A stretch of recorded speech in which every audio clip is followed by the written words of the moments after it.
Anda menyaksikan Breaking News Kompas TV dan saudara, kita akan dengarkan bersama pernyataan pers yang disampaikan oleh Menteri Desa dan Pembangunan Daerah Tertinggal, Yandri Susanto.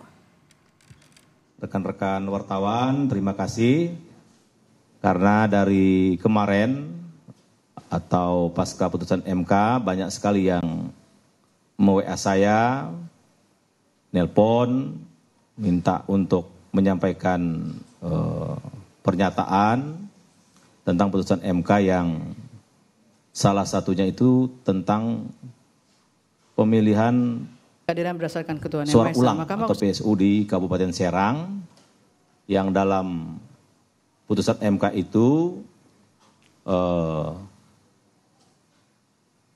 menyebut nama Menteri Desa, yaitu saya sendiri, Yandri Susanto. Perlu saya sampaikan kepada teman-teman, dalil yang disampaikan oleh MK itu satu tentang saya hadir di Raker Abdesi Kabupaten Serang tanggal 3 Oktober 2024. Saya pastikan, sampaikan kepada rekan-rekan wartawan, tanggal 3 Oktober itu saya belum menjadi Menteri Desa. Ya, karena dilantiknya tanggal 21 Oktober 2024. Jadi tanggal 3 Oktober 2024 saya diundang, bukan pihak yang mengundang para kepala desa.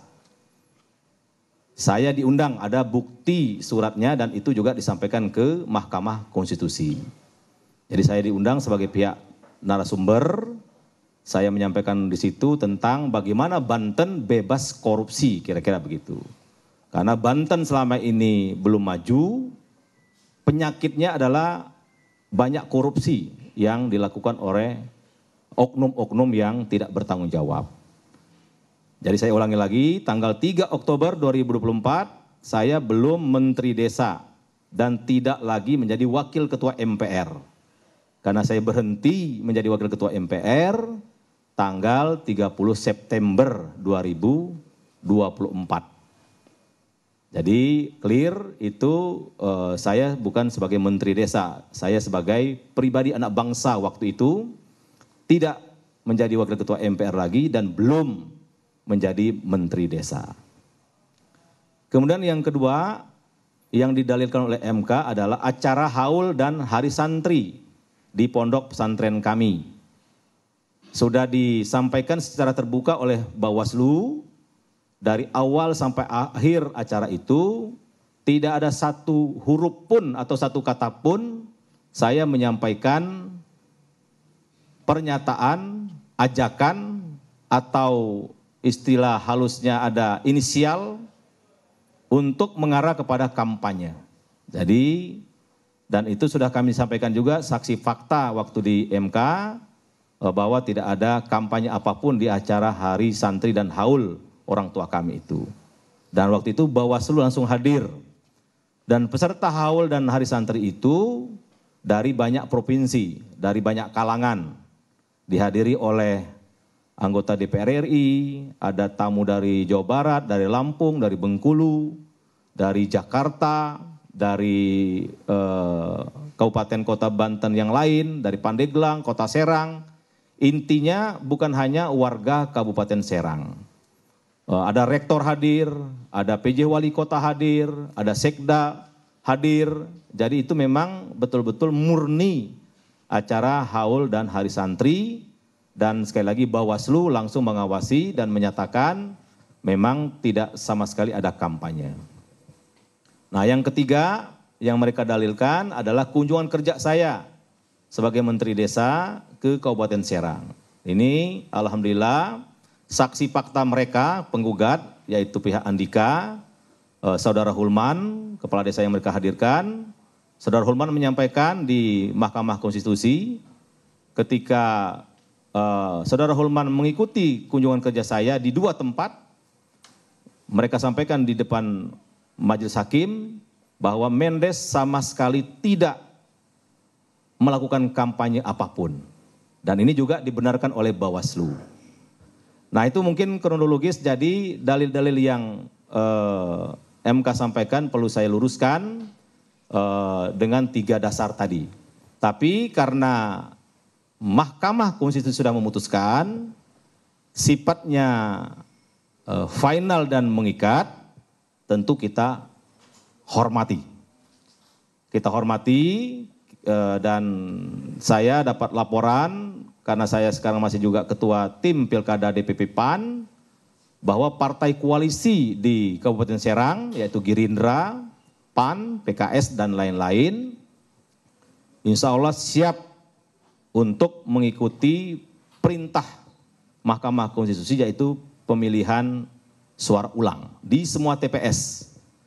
Dan pada kesempatan ini kami sampaikan juga, kalaulah saya bisa mengendalikan kepala desa, toh saya baru berapa minggu jadi menteri desa, ya kan?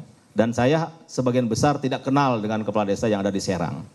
Dan saksi yang mereka sampaikan, hadirkan waktu di Mahkamah Konstitusi, yaitu Pak Kades Julang namanya, bisa dilihat di YouTube itu di sidang MK, Pak Haji Karsa, apa Karso tuh saya nggak kenal.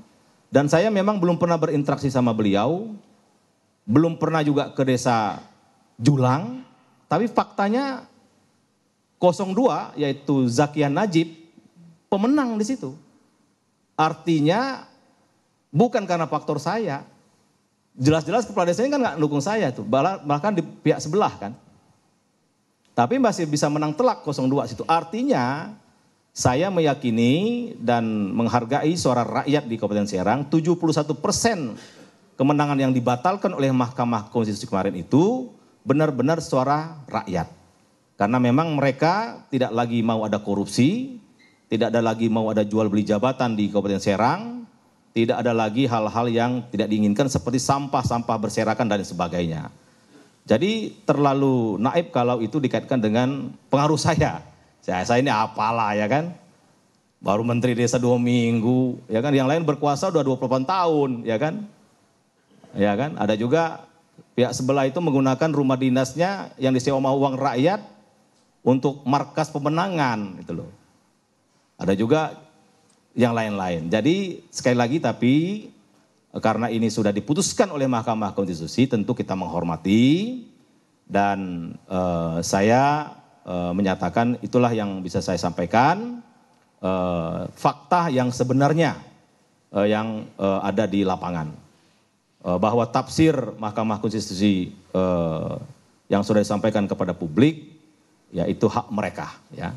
Tapi kami punya fakta sendiri dan sudah kami sampaikan di Mahkamah Konstitusi, tapi fakta-fakta itu tidak dijadikan dalil atau dijadikan pertimbangan oleh Mahkamah Konstitusi sama sekali. Saya kira itu cukup ya, udah banyak itu. Terima kasih. Wassalamualaikum warahmatullahi wabarakatuh.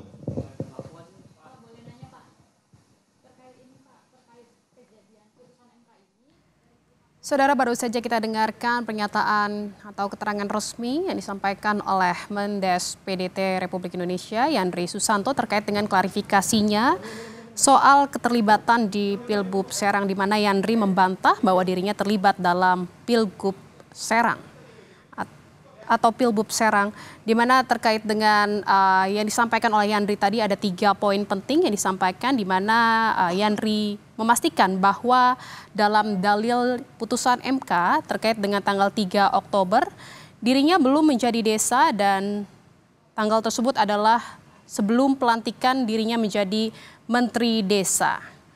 Dan hal tersebut juga disampaikan Yandri diundang saat tanggal 3 Oktober tersebut sebagai pihak narasumber dan yang memberikan materi terkait dengan Banten bebas dari korupsi. Dan saat itu kehadiran Yandri di tanggal 3 Oktober tersebut adalah tidak membawa institusi apapun, dia hadir sebagai pribadi karena di tanggal 3 Oktober 2024 itu dirinya belum dilantik menjadi Menteri Desa dan juga tidak lagi menjabat menjadi wakil Ketua MPR. Dan poin kedua yang disampaikan oleh Yandri, di mana dalam dalil MK soal haul dan hari santri di pondok pesantren, Yandri juga menyampaikan bahwa tidak ada pernyataan apapun atau inisial yang dikatakannya untuk mengarah ke kampanye, dan sudah disampaikan juga saksi ke MK,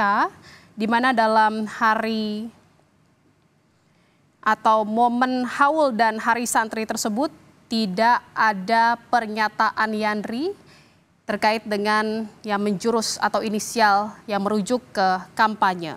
Dan juga poin ketiga, di mana kunjungan kerja Yandri sebagai Menteri Desa ke Kabupaten Serang ini, dia menyampaikan sama sekali tidak ada kampanye apapun. Dan yang terakhir, Saudara, Yandri menyampaikan bahwa meski demikian, meski dia membantah terlibat dalam pemilihan Bupati Serang, Yandri menghormati putusan tersebut, di mana tadi dia juga menyampaikan bahwa partai koalisi di Kabupaten Serang telah bersiap untuk mengikuti perintah MK, yaitu untuk mengikuti pemilihan suara ulang di semua TPS. Dan Komisi Pemilihan Umum Republik Indonesia segera menindaklanjuti putusan Mahkamah Konstitusi yang memutuskan untuk melakukan pemungutan suara ulang di 24 daerah. Rapat dan koordinasi akan segera dilakukan KPU RI dengan KPU daerah untuk persiapan dan penghitungan anggaran pelaksanaan PSU. Dari 40 perkara perselisihan hasil pemilihan umum, MK mengabulkan 26 perkara yang memutuskan pemungutan suara ulang di 24 daerah. Rekapitulasi ulang hasil perolehan suara di satu daerah dan satu daerah lagi harus memperbaiki penulisan keputusan KPU. Dari tenggat waktu yang ditetapkan, Saudara anggota KPU Idam Kholik meyakini pelaksanaan putusan MK seperti pemungutan suara ulang bisa dilakukan dengan baik dan sesuai waktu.